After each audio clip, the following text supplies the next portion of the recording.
بسم اللہ الرحمن الرحیم۔ منقول ہے کہ ایک روز حضرت سلیمان علیہ السلام نے ایک سمندو نامی جن کو حاضر ہونے کا حکم دیا۔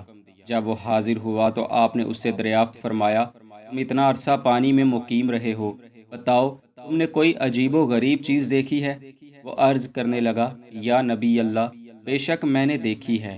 وہ ایک جزیرہ نما علاقہ ہے، اس کے چاروں اطراف میں مضبوط دیواریں ہیں اور اندر ایک عظیم شہر آباد ہے۔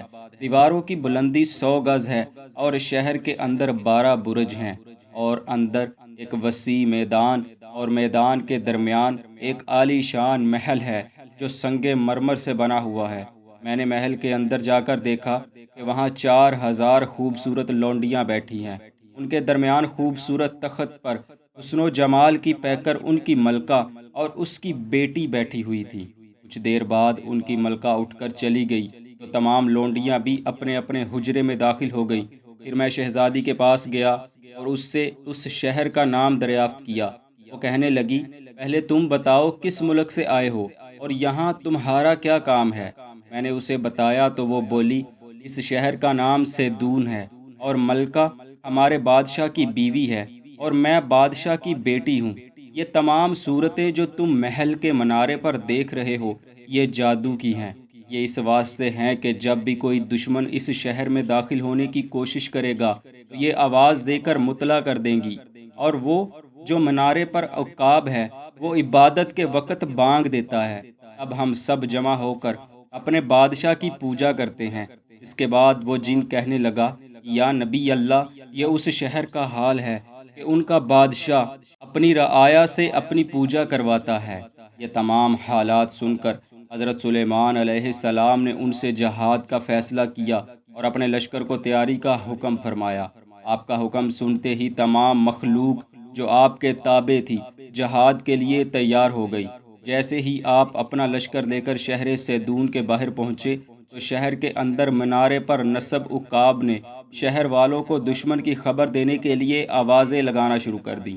بس آن کی آن میں پورا شہر اور اس کی سپاہ جنگ کی تیاری کر کے شہر سے باہر امڑ آئے۔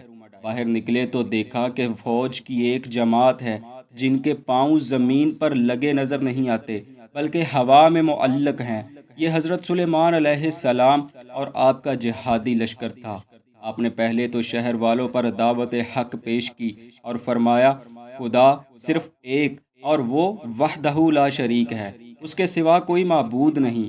اگر تم لوگ اپنے بادشاہ کی پوجا چھوڑ کر ایمان لے آؤ اور دائرہ اسلام میں داخل ہو جاؤ تو میں تمہیں اور تمہارے اس شہر کو امان دیتا ہوں۔ اہل سیدون نے آپ کی کسی بات کو ماننے سے انکار کر دیا اور جنگ کرنے کو تیار ہو گئے۔ بس حضرت سلیمان علیہ السلام نے بھی جنگ کا اعلان فرما دیا اور یوں ایک خون ریز جنگ کا آغاز ہو گیا۔ سب سے پہلے جنات کو جنگ کے لیے بھیجا گیا، مگر وہ شکست کھا کر بکھر گئے، کیونکہ اہل سیدون بھی جادو اور طلسم کے ماہر تھے اور ان کے پاس بھی ماہر جنات تھے۔ حضرت سلیمان علیہ السلام نے یہ منظر دیکھا تو اپنے آدمیوں کا لشکر روانہ کیا، جنہوں نے اہل سیدون کی ناقابل شکست فوج کو تہس نہس کر دیا۔ سب سے آخر میں سیدون کا بادشاہ عنکبود لڑائی کے لیے باہر نکلا۔ اسے دیکھتے ہی حضرت سلیمان علیہ السلام نے ہوا کو حکم دیا تو ہوا نے خاک اس مردود کی آنکھوں میں ڈال دی، جس سے وہ اندھا ہو کر زمین پر گر گیا اور اپنے ہی محل میں رکھے ہوئے ایک شیر کا شکار ہو گیا۔ بعض روایات میں ہے کہ جب وہ گرا تھا تو اس پر ٹڈیاں حملہ آور ہوئیں اور اس کی آنکھیں نوچ کھا گئیں، جس سے وہ جہنم واصل ہوا۔ اس کے بعد حضرت سلیمان علیہ السلام کے حکم پر شہر سیدون کو ویران کر دیا گیا اور وہاں کے بچ جانے والے مرد و خواتین کو گرفتار کر لیا گیا۔ انہی گرفتار ہونے والوں میں عنکبوت کی بیٹی اور 4000 لونڈیاں بھی شامل تھیں۔ آپ نے قیدیوں پر اسلام پیش کیا تو ان میں سے بیشتر نے اسلام قبول کر لیا، جبکہ عنکبوت کی بیٹی نے اسلام قبول کرنے سے صاف انکار کر دیا۔ وہ ایک صاحب جمال خاتون تھی، کہنے لگی، میں تب تک ایمان نہ لاؤں گی جب تک کہ اپنے والد کو نہ دیکھ لوں۔ بس جب اس نے زیادہ اصرار کیا تو اسے اس کے باپ کی لاش دکھائی گئی جو کہ مسخ شدہ حالت میں تھی۔ وہ اپنے باپ کو اس حالت میں دیکھ کر برداشت نہ کر پائی اور بے ہوش ہو کر گر پڑی۔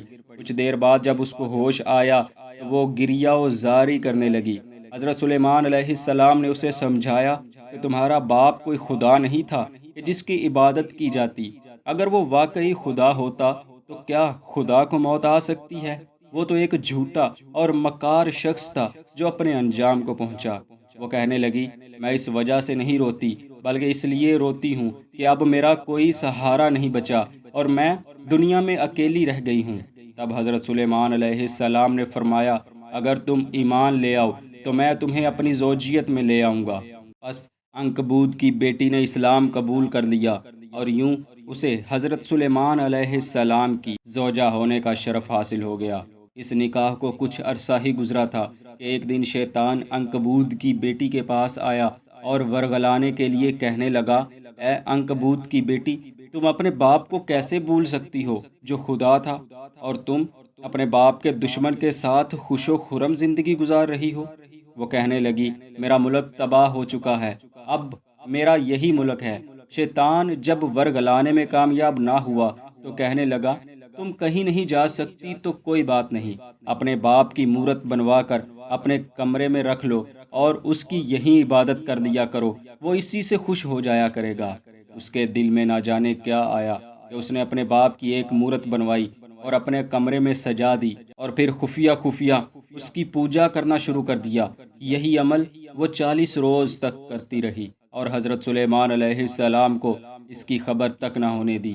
بعض روایات میں ہے کہ اس نے ٹڈی کو ذبح کرنے کا مطالبہ کیا تھا، جو کہ حضرت سلیمان علیہ السلام نے انکار کر دیا اور فرمایا، تم اونٹ ذبح کرو، مگر وہ اپنی ضد پر قائم رہی۔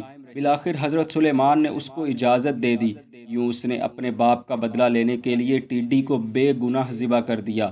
منقول ہے یہی 2 اسباب تھے کہ جن کی وجہ سے حضرت سلیمان علیہ السلام چند روز بلا میں مبتلا ہوئے۔